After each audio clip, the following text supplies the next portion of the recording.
नमस्कार दोस्तों। तो आज हम बात करेंगे अर्धनारीश्वर की, जब सर्वश्रेष्ठ पुरुष आधी स्त्री बन गए। तो चलिए शुरू करते हैं। शिव के बहुत सारे रूपों में शायद उनका अर्धनारीश्वर रूप सबसे ज़्यादा अनोखा है, अद्वितीय है।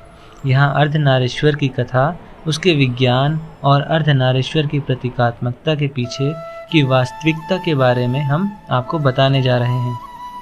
तो चलिए जानते हैं कि शिव को इस रूप में क्यों दिखाया गया है। साधारण रूप से शिव को सर्वश्रेष्ठ पुरुष कहा जाता है। वे सबसे बेहतरीन पुरुषत्व के प्रतीक हैं, पर आप उनके अर्धनारीश्वर रूप में देखेंगे कि उनका आधा भाग एक पूरी तरह विकसित स्त्री का है। मैं आपको बताता हूँ कि क्या हुआ था। शिव एक अत्यंत उल्लासित अवस्था में थे और इस कारण पार्वती उनकी ओर आकर्षित हो गई। जब पार्वती ने उन्हें लुभाने के लिए कई सारी चीज़ें की और उनसे हर तरह की मदद मांगी, तो फिर उन्होंने शादी कर ली। जब उनकी शादी हो गई तो स्वाभाविक रूप से शिव उनके साथ अपने अनुभवों को साझा करना चाहते थे। तब पार्वती ने कहा, आप अपने ही अंदर जिस स्थिति में हैं, मैं भी उसका अनुभव करना चाहती हूँ। मुझे उसके लिए क्या करना होगा? मैं उसके लिए हर तरह की तपस्या करने को तैयार हूँ। तब शिव मुस्कुराए और बोले, तुम्हें कोई तपस्या करने की ज़रूरत नहीं है, क्योंकि पार्वती इतना ज़्यादा तैयार थीं और उन्होंने अपने आप को पूरी तरह से शिव के हाथों में समर्पित कर दिया था। तो शिव ने उन्हें खींचकर अपने अंदर समाहित कर लिया और वे उनका आधा भाग बने। आपको ये समझने की ज़रूरत है, अगर पार्वती को अपने शरीर में स्थापित करना है तो उन्हें अपना खुद का आधा भाग छोड़ना होगा। तो उन्होंने अपना आधा भाग छोड़कर पार्वती को अपने अंदर समा लिया। ये अर्धनारीश्वर की कथा है। ये मूल रूप से इस बात की अभिव्यक्ति है कि आपके अंदर पुरुषत्व और स्त्रीत्व बराबर भागों में बटा हुआ है। तो जब शिव ने पार्वती को अपने अंदर ले लिया तो वे उल्लासित हो गए। इसमें जो कहा जा रहा है वो ये है कि जब अंदर के पुरुषत्व और स्त्रीत्व मिलते हैं तो आप हमेशा ही उल्लास की स्थिति में रहते हैं। तो चलिए अब जानते हैं कि अर्धनारीश्वर क्यों कहते हैं भगवान शिव को। मूल रूप से ये कोई दो लोगों की मिलन की बात नहीं है। ये जीवन के दो आयामों की मिलने की इच्छा है, बाहर भी और अंदर भी। अगर आप इसे अपने अंदर कर लेते हैं तो मिलन 100% आपके चयन से, जागरूकता के साथ होगा। अगर आप इसे अपने अंदर नहीं कर पाते तो बाहर की तरफ से तो ये एक भयानक मजबूरी ही होगी। यही जीवन का तरीका है।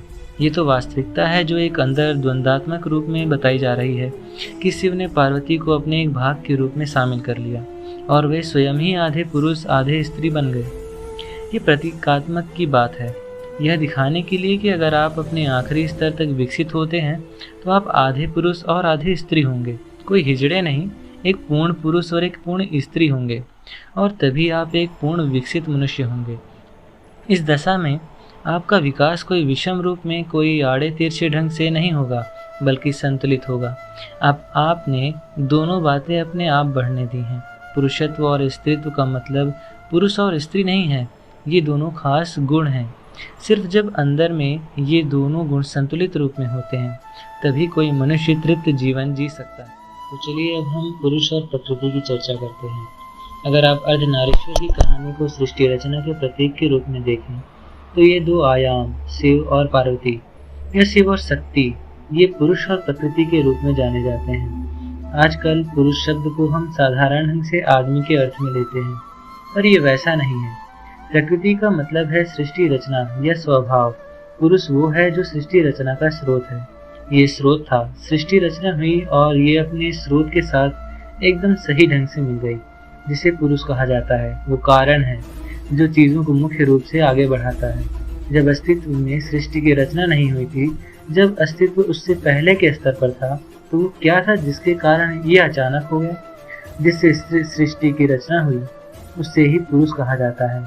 चाहे किसी मनुष्य का जन्म हुआ हो या कोई चींटी पैदा हुई हो या फिर ब्रह्मांड की रचना हुई है, ये सब एक जैसा ही होता है।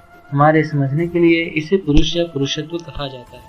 ये सारी मानवीय आबादी जो आज है वो एक पुरुष के एक कार्य से ही हुई, संभोग से, है कि नहीं? ये कोई बहुत महान कार्य नहीं है, ये तो किसी भी तरह से होना ही था। ये गैर जिम्मेदारी से, लापरवाही से, ज़बरदस्ती से, गुस्से से, घृणा से या कैसे भी हो सकता है।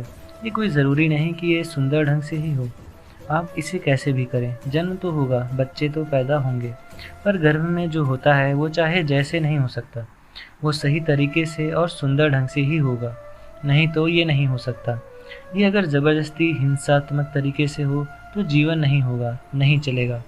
तो हम जब इस मूल प्रक्रिया को देखते हैं जिसने सृष्टि रचना की शुरुआत की, तो ये प्रक्रिया बस किसी कार्य की तरह ही है।